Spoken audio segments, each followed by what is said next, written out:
Hi, I'm April Gardner. When I first started writing over 20 years ago, I was head over heels in love with my characters and with my story world, with the history. You should have seen my stack of research books. I could fill a couple of shelves. You know how it is. You wake up in the middle of the night thinking about your characters, imagining them in their settings and the conversations that they're going to have the next day or the next time you get to sit down to write and enjoy them all over again. I was thoroughly invested in this book. And I wrote every day that my babies would allow me to sneak away for a few minutes. And I did it all without thinking about anything besides pouring my heart onto the page. But there came a day where I stepped back for a minute and I started thinking about what I needed to do to actually get this book into the hands of readers. I switched from, I'm just writing a story that I love, to, I want someone else to read it. But what does that involve?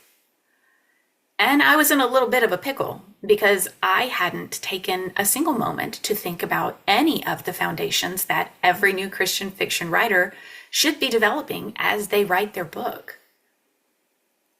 So that moment came, that shift, where I went from just having fun to, I want to take this seriously. Maybe that's you too. Maybe you've recently come to the decision that you want to go from hobbyist to published writer, from I just tinker at it occasionally to I want someone else to read this story, whether that's publishing independently or traditionally or somewhere in between. You've decided that you want to buckle down and really understand what it looks like to become a published Christian fiction writer. You have begun your writer's journey. Every one of us has a different journey, and we all end in different places. But most of us, I would say the majority, start from a place of passion. Can you imagine sitting down to write a novel, which is a huge endeavor, and having no passion, having no inner drive? I'd say most writers have it, especially if we're tackling writing in novel form. It's good because we're going to need it. We need that passion to drive us through not just the writing process, but all of the other aspects that are involved in being a, quote, serious Christian writer. And by serious, I don't mean you take writing craft seriously while someone who chooses not to publish doesn't.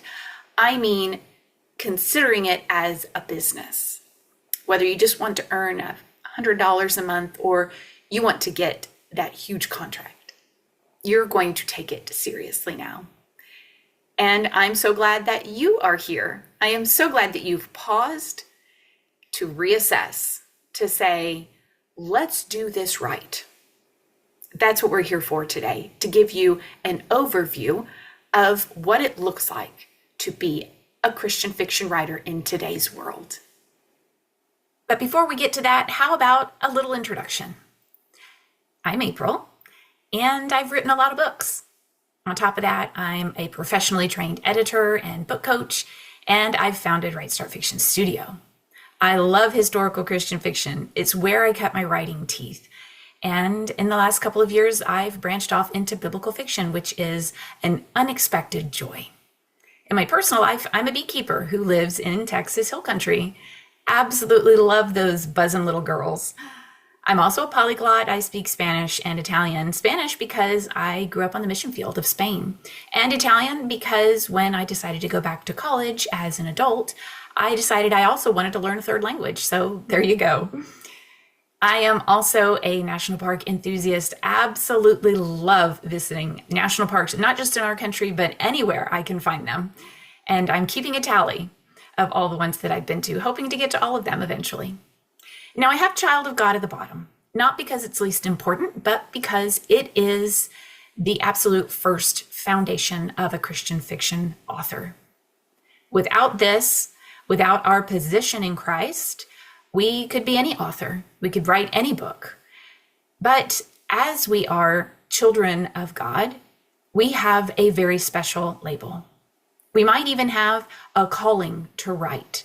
You might still be wondering whether you do, but if you have or if you haven't, it doesn't change the fact that whatever you do, we do for God's glory. And that's always been my purpose, whether I'm writing, whether I'm guiding someone through the creation of their book or editing what they've already written, or whether I'm out sweating in my bee suit, taking care of the bees. This is the foundation of who we are, and it is my joy to write Christian fiction.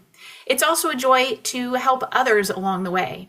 I enjoy editing, but more than that, I love coming alongside an author from the very beginning of their project, from idea to plot, and carrying them all the way through, really understanding their vision, digging in with them, writing alongside them, reading what they've written as they write it, coaching them as they go. That is an absolute joy. So there you have it. That's April Gardner in a nutshell. Let's begin with one of the most important and often misunderstood foundations, calling. A lot of Christian writers feel a tug to write, but when they sit down to do it, they hesitate. Or maybe they don't even sit down at all. They are struck with indecision. If that's you, maybe you're wondering, did God really ask me to write this story? Maybe I'm being prideful and thinking I can do it, that I'm capable. Or maybe I'm just making this up and it's really just my ego, my personal ambition. That's one I've personally struggled with. Or maybe it's the opposite. Maybe you're so sure the story matters, but no one else seems to care or support you. Maybe you're hitting walls every way you turn. Resistance from people around you, inside your own heart, with the industry. Maybe you're questioning whether you heard God right at all. So when this happens, let me encourage you to go back to the basics. For Christians, that's our identity in Christ. In Ephesians, Paul tells us, we are God's workmanship, created in Christ Jesus for good works. We are His, and we're His creation. One way we reflect our Creator's attributes back to Him, because remember, He's a writer too, the most popular one with the most credits, I'd say, is through writing. We reflect our Creator through creation. And if you're feeling that creative nudge, the nudge to write, there's probably something He wants to shape in you through the process, not just through the finished product. Here's a mistake I see a lot of new writers make. They wait until they're 100% certain that it's God's will. But often clarity comes as we walk, not before. Or maybe they're treating writing like a side hobby, saying they'll get around to it someday, even though it's weighing heavily on their hearts every single day. So when we're confident in our calling, this is what it looks like. We stop striving, and instead we start stewarding. We don't feel like we have to prove anything to anyone. We just show up in obedience. We have peace, even if we don't have perfect clarity. And we're no longer asking, should I write this? We're asking, how can I honor God as I do it?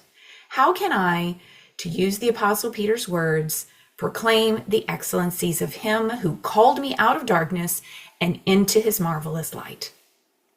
So once we've got our calling in place, the next question becomes, what does it look like to take this seriously? What does the path ahead look like, and what do I need to do to make it as smooth as possible?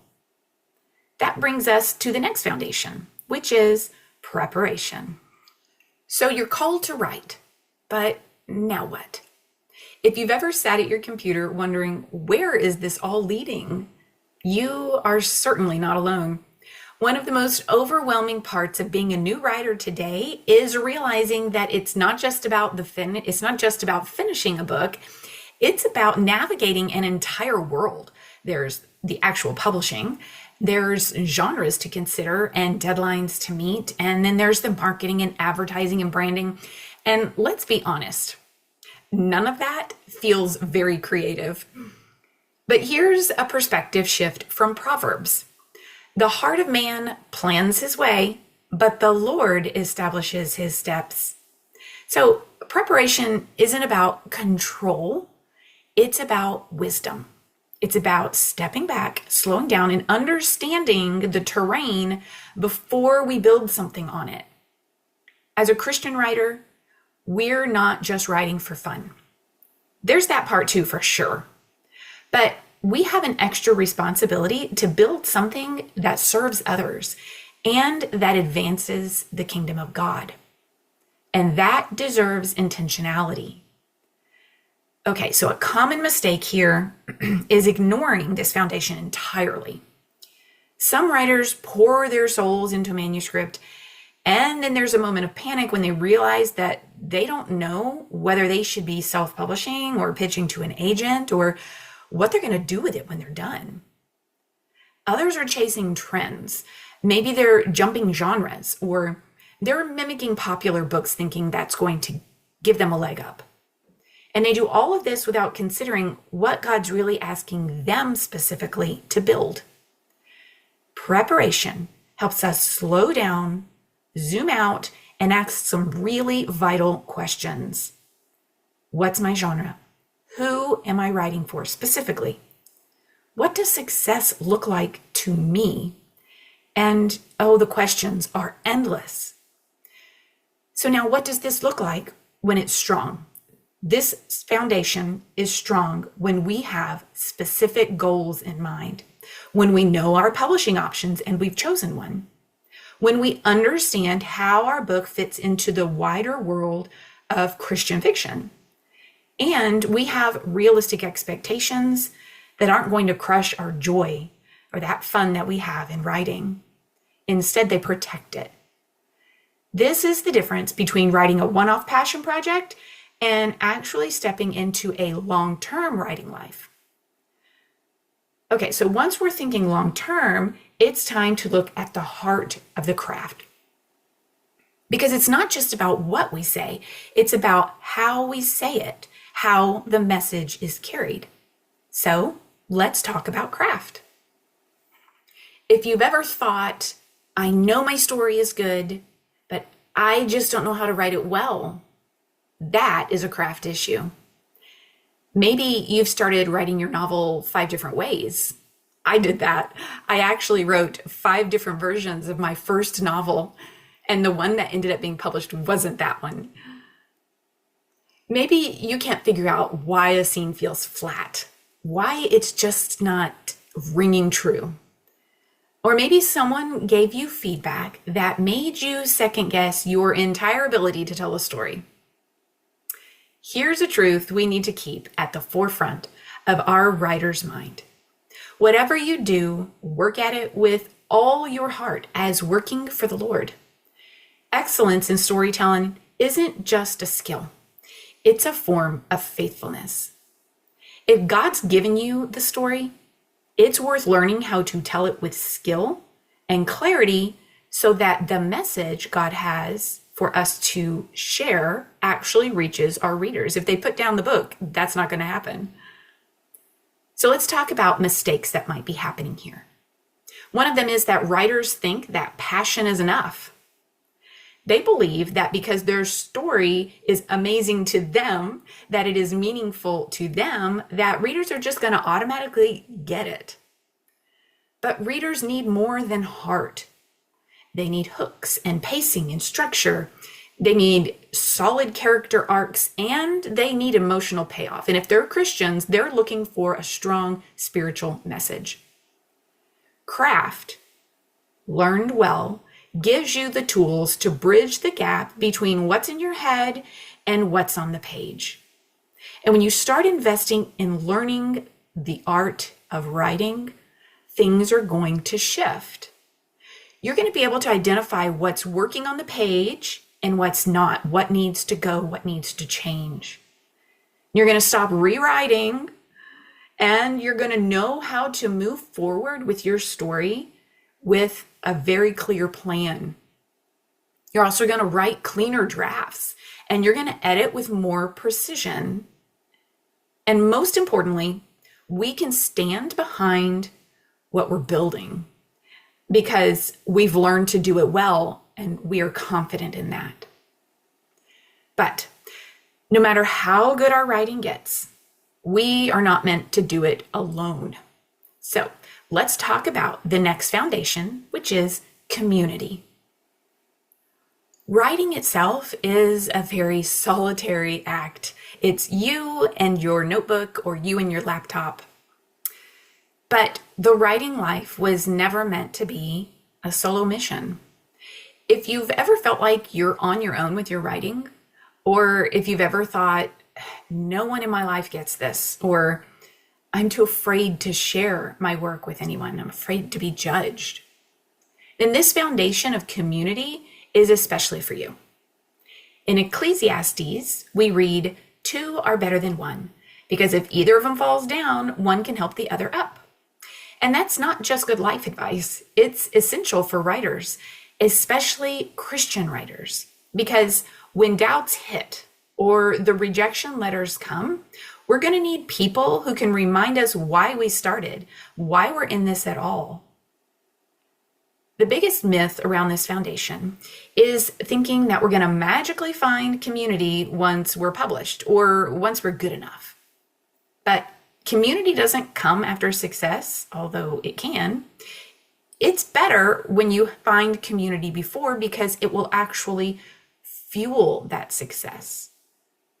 I see too many new writers hiding their work because they're scared of what people are going to say about it or about them. Or they're trying to do everything on their own because they have this thinking that if they ask for help, this means that they're not a real writer yet. If they have natural talent, they should be able to do it on their own without feedback or support. But that's just not true. We grow faster when we walk with others. So when the foundation is strong, this is what it looks like. We're not stuck in our head anymore. We found critique partners or writing friends who sharpen our work and encourage us. They remind us of the mission. When we're strong in community, we know where to turn when we hit a wall, whether that's a creative wall or a problem moving forward, looking for an agent or any other industry problem, or when we just need a push. We're also not going to be competing with other writers.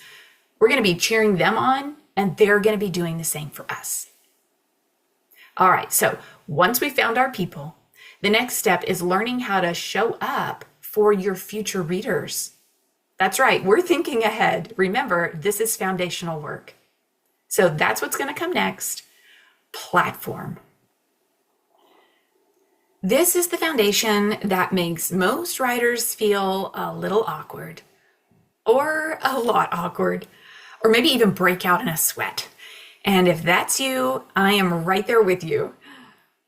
Because when we hear the word platform, we sometimes think about Instagram and making movies and having to be on Facebook all the time, or having to share our private life. And that isn't necessarily true, although you can do those things if you enjoy them. Because platform isn't about performance, it's just about presence. And as Christians, we also need to think of platform as service. Jesus said, whoever wants to be great among you must be your servant. That definitely applies to writers. Because platform isn't about putting ourselves on display. It's just about building a place where readers can connect with the message God has for us to share with others. And about connecting with us as people, too. The biggest misconception that I see here often is that people think that they'll worry about building a platform after the book is done. But in today's publishing world, whether you're traditional or indie, your platform is part of your credibility with agents and publishers and even with readers. And more importantly, it's how you're going to prepare your readers for this story that you've been called to share. When this foundation is strong, here's what it looks like. We aren't scrambling to figure out platform last minute. Say, we're going to pitch to agents, but we don't have any of these things set up. It also means that we're showing up consistently, maybe through a newsletter or a blog or social media, or maybe even speaking. Although don't panic, you don't necessarily have to speak. You're also not going to be hiding your writer identity anymore. Those days are done. Instead, you're going to be stepping into it. You're going to be building trust. Long before you ever ask someone to buy a book, you're going to be building a relationship with them. So, what happens when you've got clarity, when you've learned the craft, or learning, because that's an ongoing process, and when you found your people and your place? Well, now it's time to build the story itself. So we'll talk about the next platform, which is Blueprint. Next, we're going to talk about the foundation that can save writers months of heartache, sometimes years, as in my case, of frustration. That's our blueprint. So if this foundation is shaky for you, maybe you have 100 sticky notes with plot points and character details. Or maybe your characters are talking to you, but they are refusing to follow a plot. Or maybe you've written 3 chapters, but you don't know what comes next. Or you do know what comes next, but you don't know what's the strongest order. That's where this foundation of Blueprint comes in. In Proverbs, we read, "By wisdom a house is built, and through understanding it is established." It's the same with our stories. God may give you a vision, but he is also inviting you to build it well. And this is different from craft. Think of craft more on the smaller scale, the smaller components of the story. This blueprint is the foundation that covers the story from start to end. When you start the story, you already know how it's going to end. So you have a clear trajectory. It's about putting form to that fiery passion so that the message that we have to share with our readers doesn't get lost in chaos of disorganization. Here's the mistake that a lot of writers make. They think outlining is going to kill their creativity. It's just not as fun when I know what's going to happen next. In reality, a blueprint frees us, because when we know our why, when we know our message and we've written it down and we've dug deep and we know exactly what we are going to convey to our readers, I'm talking about the spiritual message. When we know how our characters are going to demonstrate that message to our readers, we can write with intentionality instead of constantly questioning ourselves or backtracking and correcting and adjusting. That is a poor use of our time and our mental resources. Without a blueprint, we are often stuck in this loop of rewriting from the beginning to when we stall out halfway through, and we aren't sure if our ending is really hitting home or resonating. When this foundation is solid, though, we're not going to be guessing anymore. We know what the heart of our story is. We've brainstormed titles, and we've found comparable books in the marketplace that help us position our book in that market. We've also drafted a blurb, not to market, although it could be used for that, but so that we can keep our message sharp and within bounds. This is a high-level view, a high-level outline. I'm not talking detailed scene by scene. This is what happens, then this is what happens, then this is what happens. I'm talking about really zooming out and taking a high-level look at the story. And it's a story, it's an outline of your story that's going to work with this process in your message, not against it. So that we are no longer asking things like, where is it going? We're asking, how can I bring this story to life with excellence using my time and my mental resources wisely? But even with a blueprint in hand, you might still feel unsure. And that's totally normal. I think every writer does. So What if you're stuck? What if you're stuck in two foundations at once, or you're not sure which foundation to prioritize? Well, that's where the final foundation comes in, compass call. Before we move on, let's make sure you have a copy of my Christian Fiction 7 Foundations assessment. If you still need one, the link is in the show notes. This assessment isn't meant to grade you or make you feel bad about yourself, but to guide you. If you've marked "I'm lost" in any of these foundations, that's not failure, okay? It's just your invitation to slow down and focus where the most growth is needed. And if you're feeling like you scored low in multiple areas, don't worry. That's just an indication that you are in the early stages of this business and that you are exactly who this framework is designed for. Before you get overwhelmed, remember, you don't need to tackle everything at once. Please don't. You just need to take your next right step. And if you're not sure what that step is, or if your scores feel scattered, I'd love to help with a compass call. That's our 7th foundation. You've heard me talk about all the other 6 foundations, and maybe one of them stood out to you loud and clear, and you know exactly where you should be focusing your effort first. Or maybe you're thinking, I need help with all of them. That's okay. That's exactly why this last foundation of compass call exists. Because sometimes before you can take your next step, you need someone to help you see it. And that's where a writing coach comes in. A coach doesn't give you every answer, but they do ask thought-provoking questions and offer guidance. They help you move forward with certainty and with peace. A lot of writers put off asking for professional help because they think they need to earn it first by, let's say, finishing their draft or getting serious, or by having book sales earn them that privilege. Often writers want to solve everything on their own. But so often in this business, direction comes through conversation. If you're trying to untangle a mess of ideas or you're stuck between 3 foundations, you don't have to figure that out alone. Writers who prioritize mentorship early get unstuck faster. They grow more confidently, and they avoid wasting time on paths that don't serve their calling. My compass call comes in 2 forms. The first one is a free one-time 15-minute session with me where you bring 1 or 2 burning questions and we'll talk through them, and I'll help you find some strong forward momentum. And to make our time more productive, you're going to start out by filling out a short form.